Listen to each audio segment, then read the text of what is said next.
할렐루야. 네, 우리 오 여신도 우리 박수 한번 크게 한번 해주셔요. 고맙습니다. 우리 새총 버전으로 서로 인사하겠습니다. 까꾸.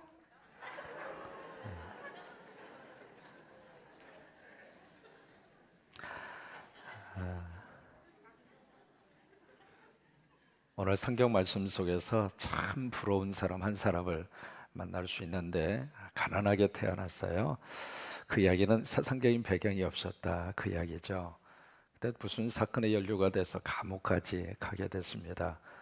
그러면 인생이 다 끝난 것처럼 생각이 되잖아요. 그런데 기가 막히게도 그 인생이 역전이 돼서 왕이 됐어요.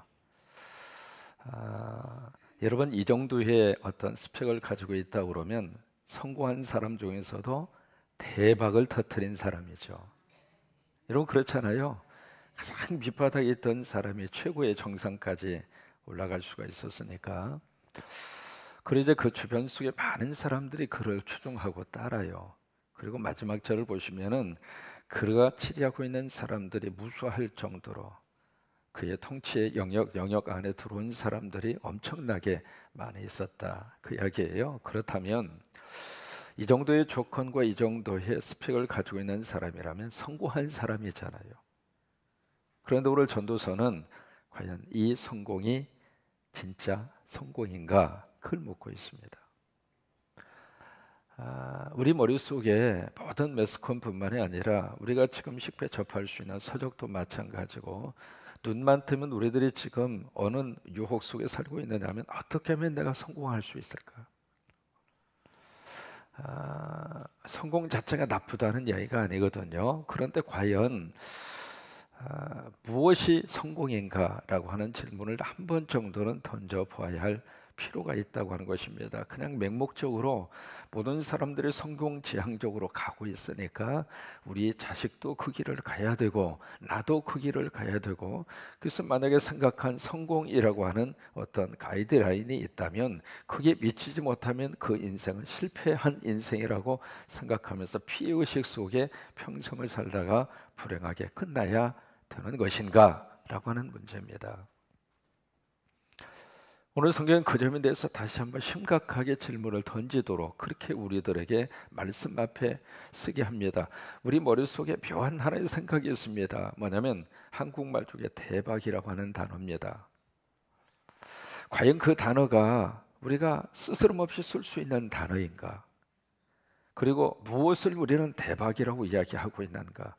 그것은 우리 믿는 사람들도 똑같거든요. 또 목사도 마찬가지고 우리 믿음의 사람들도 똑같은 그런 어떤 대박, 노이로제에 걸려 있는 것처럼 그런 생각 속에서 우리들이 지금 사는 경우들이 있는데, 과연 무엇이 대박인가라고 하는 거예요. 근데 우리 머릿속에는 내가 손대는 것마다 잘되게 하여 주옵소서, 그 생각을 가지고 있어요. 그리고 설교자가 성도들을 향하여 여러분 무엇이든지 하나님의 복 받으셔서 잘 되기를 원합니다, 그러면 어디를 가든지 아멘이 천정이 들썩들썩합니다. 그렇잖아요. 근데 한 번 정도로 생각을 해봐야 되거든요. 과연 그것이 정말로 성경이 원하는 성경인가? 또 하나 중요한 것은 하나님이 원하시는 성공인가? 또 하나는 정말로 그 성공이 내 인생을 행복하게 만들어 주는가? 라고 하는 문제입니다. 그래서 신화 가운데 술의 신 디오니소스라고 하는 사람이 거기에 왕 미다스라고 하는 사람에게 특별한 제안을 해요. 당신이 원하는 소원 딱 한 가지를 무엇이든지 들어주겠다. 근데 거기에 술의 신 디오니소스가 전능자로 그렇게 나타나게 되거든요. 무엇이든지 당신이 원하는 것은 딱 한 가지 들어주겠다. 그러니까 미다스라고 하는 왕이 곰곰이 딱 생각하다가 기가 막힌 제안을 합니다. 그래요? 그러면 내가 손대는 것마다 황금이 되게 해주시오. 그 미다스 왕이 요구한 내용입니다. 그러냐고? 어렵지 않다고. 이제부터 당신이 손대는 무엇이든지 다 황금으로 바뀔 거라고 그렇게 딱 해요. 그래서 그러냐고? 돌멩이를 딱 들으니까 돌멩이가 황금이 된 거예요. 여러분 놀랄까요? 안 놀랄까요? 여러분, 대박도 이런 대박이 어디가 있습니까? 그렇잖아요. 신기하네. 어떻게 손을 대는 순간에 돌멩이가 황금으로 바뀔 수가 있을까? 그런 생각이 들면서 그 다음에 옆에 있는 나무 몽댕이를 들으니까 나무 몽댕이가 황금 몽댕이가 된 거예요. 세상이 그래서 얼마나 기쁩니까? 막 뛰어다니면서 이것도 만지고 저것도 만지고 이것도 만지고 왜 이렇게 뛰어다니느냐면, 여러분 졸지 말라고 그러는 거예요. 막 뛰어다니면서 막 만지는 것마다 모든 것들이, 피아노 만지면 피아노가 뭐가 돼요? 황금이 되고, 마이크를 만지면 마이크도 황금이 되고, 꽃을 만지면 꽃 황금. 그러니까 손대는 것마다 황금으로 바뀌니까 대박도 이런 대박이 어디가 있어요. 그래서 여보 나 이제 세계 최고의 부자가 됐다, 나 성공했다. 그래서 저쪽에서 왕비가 막 달려옵니다. 달려와서 여보, 내가 만지는 것마다 모든 게 다 황금이 돼. 그러면서 자기 부인을 얼싸안는 순간 부인이 뭐가 됐어요? 황금이 되거든요. 그래서 갑자기 자기 부인이 황금이 딱 변하는 순간 깜짝 놀란 거죠. 근데 그때 저기에서 공주가 달려옵니다. 공주가 달려와서 아빠 무슨 일이야 싶어서 아빠의 손을 딱 드는 순간 공주가 뭐가 됐어요? 황금이 됐어요. 그 가정 행복했게요? 불행했게요? 그러면 손대는 것마다 황금이 되면 성공인가요?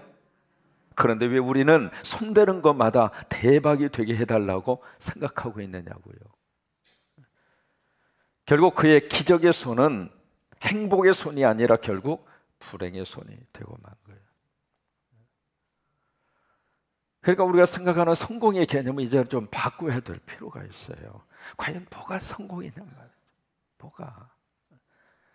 가난한 상태에서 저 높은 자리까지 올라가면 그것이 진정한 인생의 성공이라고 그렇게 무조건 평가할 수가 있겠는가, 그 말이에요. 지금 그러다 보니까 성공신화에 다 이렇게 노이로제에 걸려서 거짓말을 밥 먹듯이 하고 속임수에 그냥 어떻게 해서든지 남의 집 밟든 남이 눈물을 흘리든 뭘 하든 내가 그 자리에 올라가야 성공한 사람이라고 하는 인정을 받을 수 있다고 하는 그 생각에 사로잡혀서 그냥 성공 우상에 이렇게 쌓여져 있는 경우들이 많이 있어요. 2012년도라고 기억합니다. 스펙보다 열정이라고 하는 책이 나왔습니다. 2012년도예요. 스펙보다 열정을. 그 책을 쓴 젊은이가 누구냐면 김원기라고 하는 친구입니다. 근데 부제를 뭐라고 썼느냐면 실업계 고등학교 꼴찌가 삼성맨이 되다, 그렇게 부제가 그렇게 붙어 있었어요. 이 친구가 실업계 고등학교 들어가서 어떻게 졸업한 다음에 대학을 들어갔는데 대학에서 자꾸 떨어졌어요. 그래가지고 이제 결국 자기가 대학 졸업하기 전에 삼성 SDS라고 하는 업체가 있잖아요. 삼성 계열인데 그쪽에 특채가 돼서 대기업에 들어갔다, 뭐 그런 내용입니다. 그런 내용으로 해가지고 그 책을 자서전을 써가지고 전국을 다니면서 젊은이들에게 여러분 스펙보다도 백그라운드보다도 학력보다도 열정만 있으면 성공할 수 있습니다, 뭐 그런 식으로 이제 젊은이들 다니면서 강의를 했는데 그 강의에 대한 인기가 참 높았어요. 야, 우리도 할 수 있다. 우리도 열정만 있으면 삼성에 들어갈 수 있고 열정만 있으면 대기업에 들어갈 수 있고, 그래가지고 센세이션을 일으켰는데 문제가 생겼어요. 삼성에서 출판사로 항의 전화가 온 겁니다. 우리는 그런 사원이 없습니다. 그 다음에 거기다 학력에다가 연대 MBA를 졸업했다고, 학력에 그게 딱 나오는데 연대에서 그런 사람이 우리 대학에 와서 MBA를 한 적이 없습니다. 결국 조선일보가 추적해서 조사를 해보니까 모두가 다 거짓말이에요. 그래서 나중에 이 친구가 조선일보 기자하고 뭐라고 이야기했느냐면, 당신 왜 이런 짓을 했습니까? 그 젊은이의 대답, 성공하기 위해서는 어쩔 수 없이 거짓말을 해야 했습니다. 이게 성공이라고 하는 신화 속에 우리들이 갇혀 있다가 보니까 아까 말씀드린 그리스 신화처럼 손대는 것마다 황금이 됐으면 좋겠고, 또 하나 황금이 되지 못한다 할지라도 어떻게 해서든지 내가 사람들의 인기를 얻어서 성공해야 되겠다고 하는 강박관념 속에 그런 거짓말을 자유스럽게 하는,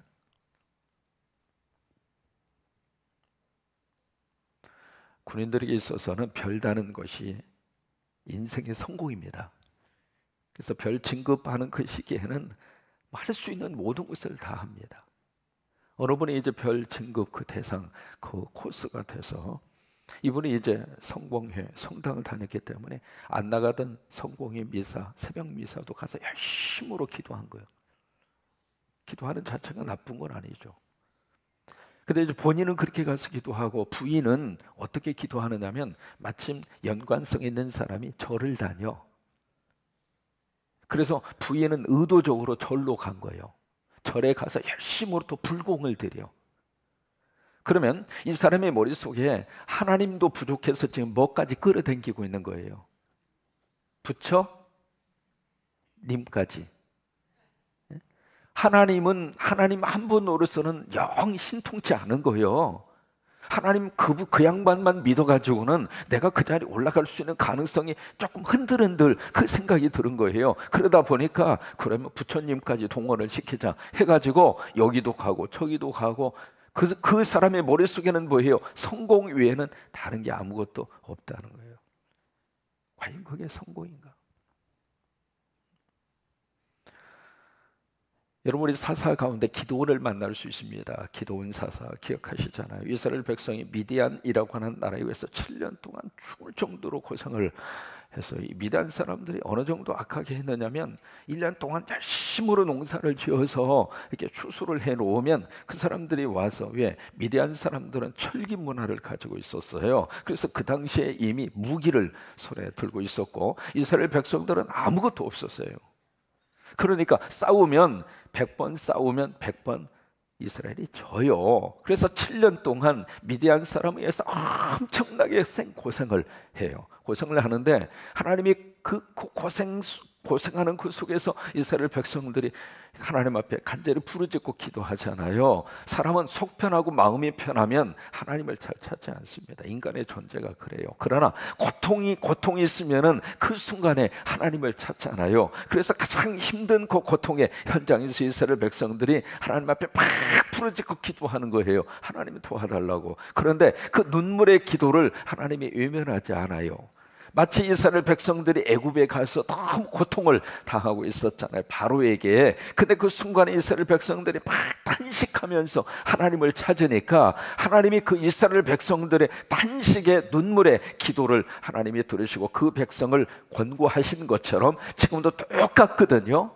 그래서 미디안 백성들이 너무 고생을 시키니까 그렇게 울부짖어요. 그래서 하나님이 세운 사람이 기드온이에요.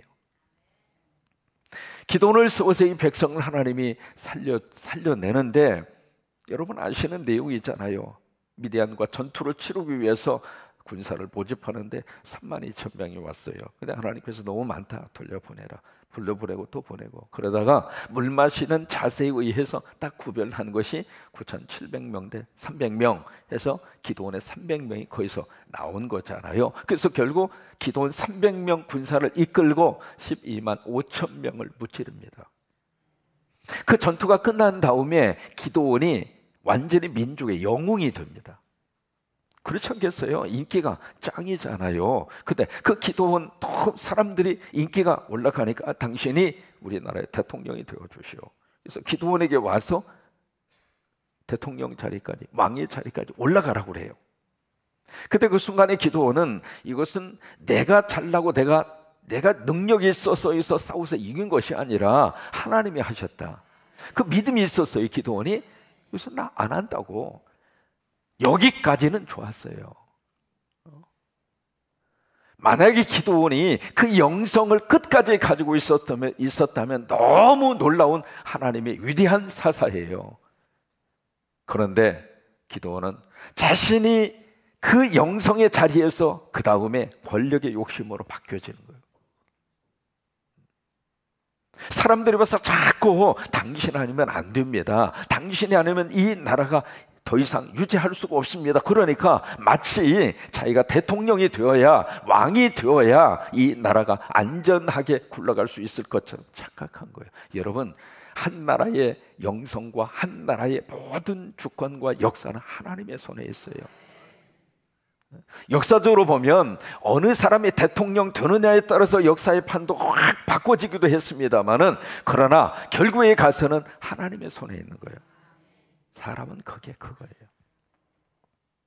사람들이 와서 자꾸 그러니까 기드온이 생각이 확 바뀌었어요. 대통령 자리까지 올라가진 않았지만 자신이 왕이에요. 그것을 어디서 볼 수 있느냐? 두 가지를 통해서 볼 수 있습니다.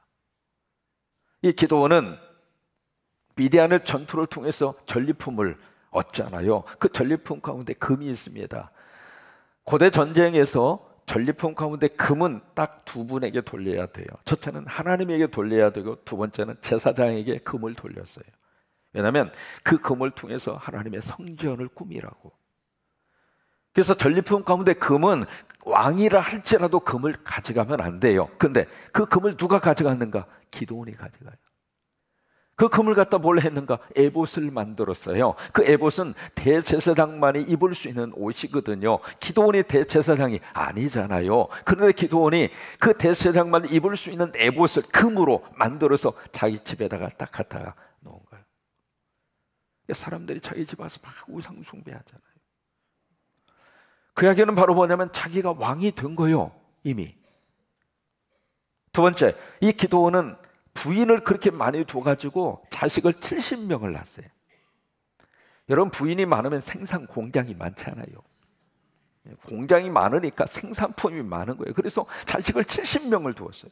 70명을 두었는데 그 자식 가운데 아비멜렉이라고 하는 자식이 나옵니다. 이름이 아비멜렉이에요. 근데 그 아비멜렉이라고 하는 이름의 뜻이 내 아버지는 왕이다 라고 하는 뜻이에요. 그러면 아버지가 자기 자식을 딱 낳아놓고 이름을 딱 지어주기를 네 애비는 왕이야. 그리고 지어준 이름이 아비멜렉이에요. 그러면 기드온의 머릿속에 자기가 왕이에요? 아니에요? 왕이 된 거예요. 기드온 300명의 성공이 얼마나 아름답고 좋았어요. 그런데 그 성공이 진정한 성공으로 이어졌는가라고 하는 문제예요.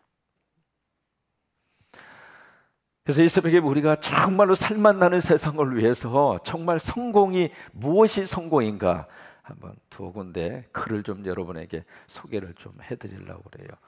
첫째는 미국의 사상가이면서도 시인인 랄프 에머슨이라고 하는 사람이 있습니다. 랄프 에머슨 사람이, 저 사람이 이제 시를 쓰였어요. 시인이니까. 근데 시의 제목이 뭐냐면 성공이란 무엇인가? 그게 시의 제목이에요.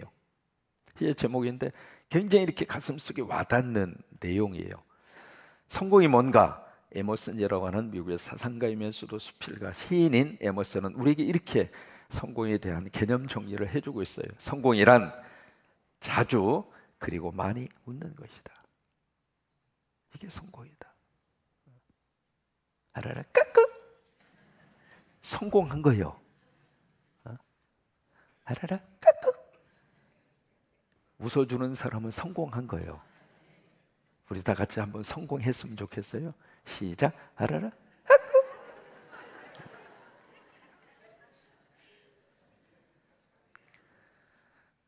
참 생각을 해보게 하는 성공에 대한 개념이거든요. 자주 그리고 많이 웃는 것이다. 현명한 이에게 존경을 받고 아이들에게 사랑을 받는 것, 정직한 비평가의 찬사를 듣고 친구의 배반을 참아내는 것, 아름다움을 식별할 줄 알며 다른 사람들에게 최선의 것을 발견하는 것. 내 옆에 있는 사람이 잘하는 거, 내 옆에 있는 사람이 너무 소중한 거, 그것을 발견해 줄 수 있는 것이 성공이라고 하는 거예요. 건강한 아이를 낳든, 한뜨기의 정원을 가꾸든, 사회 환경을 개선을 하든, 자기가 태어나기 전보다도 세상을 조금이라도 살기 좋은 곳으로 만들어 놓고 떠나는 것. 내가 이 교회 교인이 됐기 때문에 우리 교회가 조금이라도 하나님이 기뻐하는 교회로 나아졌다면 그게 성공이라고 하는 거예요. 내가 이 교회의 목사가 돼서, 담임 목사가 돼서 하나님이 허락하시는 순간까지 목회를 하고 떠날 터인데, 내가 목회하는 이 순간에, 목회하는 그 여정에 우리 성광교회가 조금이라도 하나님의 뜻을 이루면서 하나님이 기뻐하는 그 일을 한 걸음이라도 조금이라도 가게 했다면 목사로서 성공했다는 거예요. 자신이 한때 이곳에 살았음으로 해서 단 한 사람의 인생이라도 행복해지는 것, 이것이 진정한 성공이다. 일반적으로 우리가 생각하는 성공하고는 좀 개념이 다르죠? 다르요.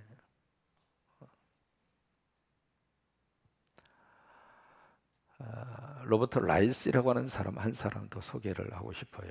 저 사람이 누구냐면 클린턴 대통령 시절에 노동장관을 했던 사람이에요.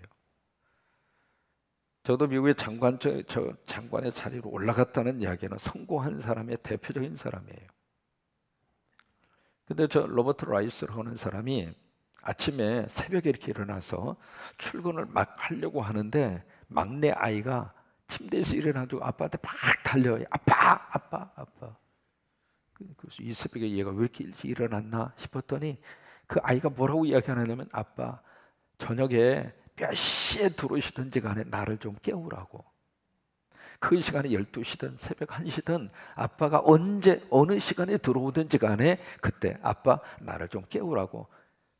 그 말에 저 로버트 라이스라고 하는 사람이 충격을 먹은 거예요. 왜냐하면 자기 막내 얼굴을 본 적이 없는 거예요. 자기는 아침 일찍 나가고 저녁 늦게 들어오고 애는 애대로 그러고 있으니까 그 아이의 얼굴을 본 적이 가물가물한 거예요. 그 순간에 마치 망치로 얻어맞는 것처럼 충격을 먹은 거예요. 그러고 나서 노동부 장관직을 사표를 대. 내가 뭘 위해서 지금 살고 있는가? 내 사랑스러운 막내의 얼굴조차도 제대로 내가 볼 수 없을 정도로 내가 이렇게 바쁘게 살아서 내가 뭘 위해서, 그 생각이 머릿속에 들은 거예요. 그래서 그것을 내박혀 놓고 글을 쓴 거예요. 글을 쓴 것 중에 하나가 저 성공의 미래, The Future of Success라고 하는, 한국말로는 좀 다르게 번역이 돼서 출판이 됐더라고요. 제 책을 썼어요. 썼는데 거기 보세요. 한번 같이 한번 읽었으면 좋겠습니다. 아무리 성공과 권력이 좋아도, 자 보세요. 보세요. 아니 성공과 권력 좋아하지 않는 사람이 있을까요? 다 좋아하잖아요. 그러니까 아무리 성공과 권력이 좋다고 좋아도 사랑하는 자녀와 대화할 수가 없다면 그것은 성공이 아니다. 그러니까 우리가 무엇을 위해서 열심으로 돈을 벌어야 되고 무엇을 위해서 성공을 향하여 열심으로 달려가야 하는가에 대한 물음을 던졌을 때 로버트 라이스는 내 사랑하는 그게 자녀가 됐든 아내가 됐든 가족이 됐든 그 사람과 오손도손 대화할 수 있을 만한 삶의 여유도 없다면 그건 성공이 아니다. 참 머릿속에 한번 깊이 이렇게 기억을 하게 하는 성공에 대한 문제입니다. 한 사람 이야기만 더 말씀을 드릴게요. 여러분 투자에 규제하면 워런 버핏이라고 하는 사람을 꼽아요. 세계적인 투자의 규제죠. 말 그대로 저 양반은 그 미다스 왕처럼 주식에 투자만 하면 그냥 뭐 떼돈을 엄청나게 버는 사람이잖아요. 저분이 이제 그 미국의 네브라스카 출신입니다. 네브라스카의 그 동네, 네브라스카라고 하는 주 자체가 화려한 도시가 아니에요. 시골이거든요. 거기에 이제 그 동네에 햄버거, 맥도날드 햄버거 가게가 있는데 그 햄버거 가게에서 저 양반이 이제 투자를 가지고 이렇게 몇 사람 시골 분들에게 이걸 주식을 사라고 그 말을 듣고 주식을 샀던 사람은 모두가 다 100만 부자가 된 거예요. 저분하고 점심 그 1년에 한 번씩 점심을 먹잖아요. 그 점심을 먹는데 그 점심을 먹기 위해서 이렇게 그 뭐라고 그러나요? 사람을 이렇게 모집을 하잖아요. 돈 얼마씩. 그래서 최고가에 쓴 사람하고 점심을 먹잖아요. 근데 작년인가요? 430만 달러? 그러니까 한국 돈으로 계산하면 점심 한번 먹는데 50억 이상의 돈을 줘요. 그래서 투자의 규제라고 이야기하는 워런 버핏에게 물었어요. 당신은 성공을 뭐라고 생각합니까? 그러니까 워런 버핏이 했던 말이에요. 한번 읽어보죠. 진정한 성공이란 가장 가까운 사람들에 의해서 사랑을 받는 것이다. 그게 여러분, 살만나는 인생의 조건과 세상의 조건은 멀리 있지 않습니다. 사실 가장 가까운 지역에 있어요. 가장 가까운. 사랑하는 가족하고 오손도손 웃을 수 있다면 그 사람은 성공한 사람이고, 사랑하는 내 자녀들을 너무 소중하게 생각하면서 거기서 같이 한박 웃음을 터뜨릴 수 있다면 거기가 성공이고, 그래서 세상적으로 뭔가 큰 것을 내가 잡아야만 성공한 사람이 아니라, 거기에만 살만 나는 세상의 조건이 갖추어져 있는 것이 아니라, 사실은 거기에 있는 것이 아니라 바로 내 옆에 거기에 진정한 성공의 조건이 있다고 하는 거. 그래서 예수님 안에서 저와 여러분이 정말로 웃고 행복했으면 좋겠어요. 이것저것 부족한 것이 많다 할지라도 그것은 그러려니 하고, 왜? 누구나 다 그 과정을 겪으면서 우리들이 살고 있어요. 그러니까 그런 것 때문에 너무 우리 마음속에 그냥 내 인생이 실패자라고 하는, 내 인생은 더 이상 어떻게 올라갈 수 없는, 마치 삶의 밑바닥에서 불행하게 살다가 내 인생이 끝나는 것처럼 생각하지 말고, 왜? 그 어떤 삶의 자리라 할지라도 예수 그리스도와 더불어 행복하게 살 수 있으니까, 누구보다도 기쁘게 살아갈 수 있으니까, 누구보다도 감사하면서 살아갈 수 있으니까. 왜요? 제가 그 인생을 살아봤거든요.